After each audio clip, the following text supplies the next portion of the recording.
بسم اللہ الرحمن الرحیم۔ آج جو کل میں نے رجب کے مہینے کی بارے میں باتیں کی ہیں، آج اس کا دوسرا حصہ۔ آج میں جو عبادات بالکل مجھے صحیح لگیں اور جن کی مستند مجھے حوالے ملے ہیں، میں صرف وہ چیزیں آپ کے ساتھ شیئر کرتی ہوں۔ نفلی عبادات کے درجات۔ حضرت ابو ہریرہ رضی اللہ تعالیٰ عنہ رسول پاک صلی اللہ علیہ وآلہ وسلم سے روایت کرتے ہیں کہ اور میرا بندہ کسی ایسی عبادت سے میرا قرب حاصل نہیں کرتا جو مجھے ان عبادات سے زیادہ پسند ہوں جو میں نے اس پر فرض کیں، اور میرا بندہ نوافل کے ساتھ مسلسل میرا قرب حاصل کرتا رہتا ہے حتیٰ کہ میں اس سے محبت کرتا ہوں۔ بس جب میں اس سے محبت کرتا ہوں تو میں اس کے وہ کان بن جاتا ہوں جس سے وہ سنتا ہے، میں اس کی وہ آنکھ بن جاتا ہوں جس سے وہ دیکھتا ہے، میں اس کے وہ ہاتھ ہو جاتا ہوں جس سے وہ پکڑتا ہے، میں اس کے وہ پاؤں بن جاتا ہوں جس سے وہ چلتا ہے، اور جب وہ مجھ سے سوال کرتا ہے تو میں ضرور اسے عطا کرتا ہوں۔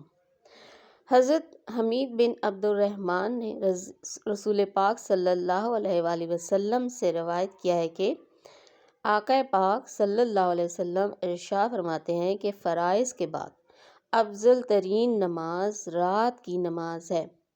مزید نوافل کی اہمیت کے بارے میں حضرت ابو ہریرہ سے ہی روایت ہے کہ آقا پاک رسول صلی اللہ علیہ وآلہ وسلم نے ارشاد فرمایا، قیامت کے دن سب سے پہلے بندے سے اس کی نمازوں کا حساب لیا جائے گا، اگر وہ پوری پائی گئیں تو پوری لکھ لی جائیں گی، اور اگر ان میں کچھ کمی پائی گئی تو اللہ تعالیٰ ارشاد فرمائے گا، دیکھو کیا اس کے پاس کچھ نوافل بھی ہیں؟ چنانچہ فرض نمازوں کی کمی نوافل سے پوری کی جائے گی۔ اسی طرح سارے اعمال کے بارے میں ہوگا۔ ابن المنکدر فرماتے ہیں کہ دنیا کی صرف 3 لذتیں ہمیشہ باقی رہنے والی ہیں۔ 1، رات کو جاگنے کی لذت، نمبر 2، بھائیوں سے ملاقات کی لذت، نمبر 3، باجماعت نماز ادا کرنے کی لذت۔ عارف اللہ فرماتے ہیں کہ سحر کے وقت اللہ تعالیٰ ان لوگوں کے قلوب کی طرف توجہ فرماتا ہے جنہوں نے تمام رات عبادت کی، اور انہیں نور سے بھر دیتا ہے۔ پھر ان پاک باز بندوں کا نور غافلوں کے دلوں پر منتقل ہو جاتا ہے۔ بعض پہلے علماء میں کسی عالم نے اللہ تعالیٰ کا یہ ارشاد نقل کیا ہے کہ میرے کچھ بندے ایسے ہیں جنہیں میں محبوب رکھتا ہوں، اور وہ مجھ سے محبت کرتے ہیں، اور وہ میرے مشتاق ہیں، میں ان کا مشتاق ہوں۔ وہ میرا ذکر کرتے ہیں اور میں ان کا ذکر کرتا ہوں، اور وہ میری طرف دیکھتے ہیں اور میں ان کی طرف دیکھتا ہوں۔ اگر تو ان کے طریقے کے مطابق عمل کرے گا تو میں تجھ کو دوست رکھوں گا، اور اگر تو ان سے انحراف کرے گا تو میں تجھ سے ناراض رہوں گا۔ ان بندوں کی علامت یہ ہے کہ وہ دن کو اس طرح سائے پہ نظر رکھتے ہیں جس طرح چرواہا اپنی بکریوں پر رکھتا ہے، اور غروب آفتاب کے بعد اس طرح رات کے دامن میں پناہ لیتے ہیں جس طرح پرندے اپنے گھونسلوں میں چھپ جاتے ہیں۔ پھر جب رات کا اندھیرا چھا جاتا ہے تو حبیب اپنے محبوب کے ساتھ خلوت میں چلے جاتے ہیں، تو وہ میرے لیے کھڑے ہو جاتے ہیں اور میری خاطر اپنے چہرے زمین پر رکھتے ہیں، مجھ سے مناجات کرتے ہیں، میرے انعامات کا تذکرہ کرتے ہیں، اپنے گناہوں کی معافی مانگتے ہیں۔ کوئی روتا ہے، کوئی چیختا ہے، کوئی آہ بھرتا ہے۔ وہ لوگ جس قدر مشقت برداشت کرتے ہیں وہ میری نگاہوں کے سامنے ہیں۔ میری محبت میں وہ جو کچھ شکوے شکایت کرتے ہیں میں ان سے واقف ہوں۔ میرا ان لوگوں پر سب سے بڑا انعام یہ ہے کہ میں اپنا سب کچھ نور ان کے دلوں میں ڈال دیتا ہوں۔ دوسرا انعام یہ ہے کہ اگر 7 آسمان اور 7 زمینیں ان نیک بندوں کے مقابلے میں لائی جائیں تو میں انہیں یعنی اپنے نیک بندوں کو ترجیح دوں گا۔ تیسرا انعام یہ ہے کہ میں اپنے چہرے سے ان کی طرف متوجہ ہوتا ہوں کہ جن لوگوں کی طرف میں اس طرح متوجہ ہوتا ہوں انہیں کیا دینا چاہتا ہوں۔ مالک ابن دینار فرماتے ہیں کہ جب بندہ رات کو اٹھ کر تہجد پڑھتا ہے تو اللہ تعالیٰ اس کے قریب آ جاتے ہیں۔ ان قدسی صفات انسانوں کے دلوں میں سوز و گداز اور رقت کی یہ کیفیت اس لیے پیدا ہوتی ہے کہ انہیں باری تعالیٰ کا قرب میسر ہوتا ہے۔ حضرت جابر سے روایت ہے کہ حضور پاک نے ارشاد فرمایا، رات میں ایک گھڑی ایسی ہوتی ہے کہ اگر کوئی مسلمان بندہ اسے پاتا ہے اور اس میں اللہ تعالیٰ سے خیر کی درخواست کرتا ہے تو اللہ تعالیٰ اسے عطا فرماتا ہے۔ یعنی تمام رات کی عبادت کا مقصد صرف اور صرف اس گھڑی کا پانا ہے کہ جس میں اللہ تعالیٰ تمام دعاؤں کو قبول فرماتا ہے۔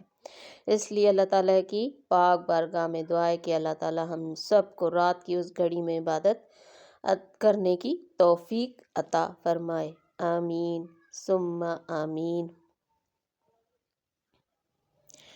آپ کے ساتھ اب یہ ایک بہت اچھی کتاب ہے میرے پاس، میں اس کے آپ کے ساتھ شیئر کرتی ہوں کچھ خاص باتیں جو اس میں ہیں۔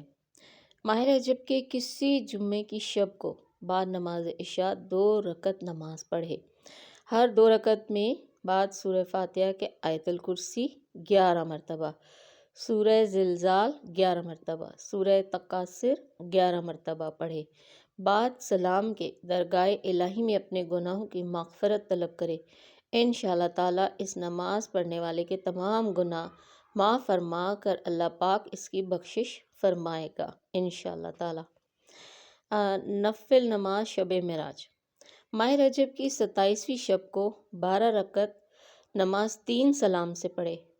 پہلی 4 رکعت میں بعد سورہ فاتحہ کے سورہ قدر 3 مرتبہ ہر رکعت میں، اور بعد سلام کے 70 مرتبہ بیٹھ کر لا الہ الا اللہ المالک الحق المبین پڑھے۔ دوسری 4 رکعت میں بعد سورہ فاتحہ کے سورہ نصر 3 مرتبہ ہر رکعت میں، اور بعد سلام کے بیٹھ کر 70 مرتبہ لا الہ الا اللہ المالک الحق المبین پڑھے۔ تیسری 4 رکعت میں بعد سورہ فاتحہ کے سورہ اخلاص 3 مرتبہ ہر رکعت میں، بعد سلام کے بیٹھ کر 70 مرتبہ سورہ علم نشرہ پڑھے۔ پھر درگاہ رب العزت میں دعا مانگے، انشاءاللہ تعالیٰ جو حاجت ہوگی وہ اللہ تعالیٰ قبول فرمائیں گے۔ آپ کچھ جو لوگ اس کے علاوہ بھی عبادت کرنا چاہیں تو ان کے لیے یہ کچھ نمازیں، نفل نمازیں بھی ہیں۔ ماہ رجب کی 27 شب کو 20 رکعت نماز 10 سلام سے پڑھیں۔ ہر رکعت میں سورہ فاتحہ کے بعد سورہ اخلاص ایک دفعہ پڑھنی ہے۔ انشاءاللہ تعالیٰ جو کوئی یہ نماز پڑھے گا تو اللہ تعالیٰ اس کی جان و مال کی حفاظت فرمائے گا۔ اسی طرح 27ویں شب کو 4 رکعت نماز 2 سلام سے پڑھے۔ ہر رکعت میں سورہ فاتحہ کے بعد سورہ اخلاص 27 مرتبہ پڑھنی ہے، اور بعد سلام کے 70 مرتبہ درود پاک پڑھے اور اپنے گناہوں کی مغفرت طلب فرمائے۔ اسی طرح ماہ رجب کی 27 تاریخ بعد نماز ظہر، اب یہ دن کے ہیں، 4 رکعت نماز 1 سلام سے پڑھے۔ پہلی رکعت میں بعد سورہ فاتحہ کے سورہ قدر 3 مرتبہ، دوسری میں سورہ فاتحہ کے بعد سورہ اخلاص 3 دفعہ، تیسری میں سورہ فاتحہ کے بعد سورہ فلق 3 مرتبہ، اور چوتھی رکعت میں سورہ فاتحہ کے بعد سورہ ناس 3 دفعہ پڑھے۔ بعد سلام کے درود پاک 100 مرتبہ اور استغفار 100 مرتبہ پڑھے۔ یہ نماز ہر مراد کے لیے انشاءاللہ تعالیٰ بہت افضل ہے۔ اچھا، ماہ رجب کی کسی بھی تاریخ کو نماز ظہر یا مغرب یا عشاء کی نماز کے بعد سورہ کہف 1 بار، سورہ یاسین 1 بار، سورہ حامیم 1 بار، سورہ داخان 1 بار، سورہ معارج 1 بار پڑھے۔ پھر سورہ اخلاص جتنا ہو سکے زیادہ سے زیادہ 100، 200، 300 یا 1000 مرتبہ پڑھے۔ اللہ پاک ان صورتوں کے پڑھنے والے پر خاص رحمت اور برکت عطا فرمائیں گے۔ اور نفل روزوں، ماہ رجب کے روزوں کی بہت بڑی فضیلت ہے، اور سب سے ان میں زیادہ سے زیادہ روزے رکھنے چاہیے، اور کم سے کم 3 روزے ضرور رکھنے چاہیے، اور اس کا بڑا ثواب ہے۔ اس روزے سے عذاب قبر، نار دوزخ سے محفوظ رہے گا انشاءاللہ تعالی۔ یہ تو کتاب سے اس لیے ان لوگوں کے لیے پڑھ دی ہیں جو مطلب پوچھتے ہیں کہ کیا پڑھیں، لیکن حق بات یہ ہے کہ جو بھی آپ کا دل چاہے، جس طرح بھی نفل نماز پڑھیں، درود پاک پڑھیں، تسبیحات پڑھیں، سورہ اخلاص، سورہ قدر، جو بھی آپ کا دل چاہے آپ پڑھ سکتے ہیں، اور روزہ بھی آپ جس دن چاہیں رکھ سکتے ہیں، اور جو بھی آپ کو پسند ہو عبادت آپ کر سکتے ہیں۔ یہ کچھ میں نے لکھا بھی ہے جہاں جہاں سے میں نے یہ سرچ کی ہیں باتیں۔ انشاءاللہ تعالیٰ سب کو اس کا فائدہ ہوگا، اور میرے لیے بھی دعا گو رہیے گا۔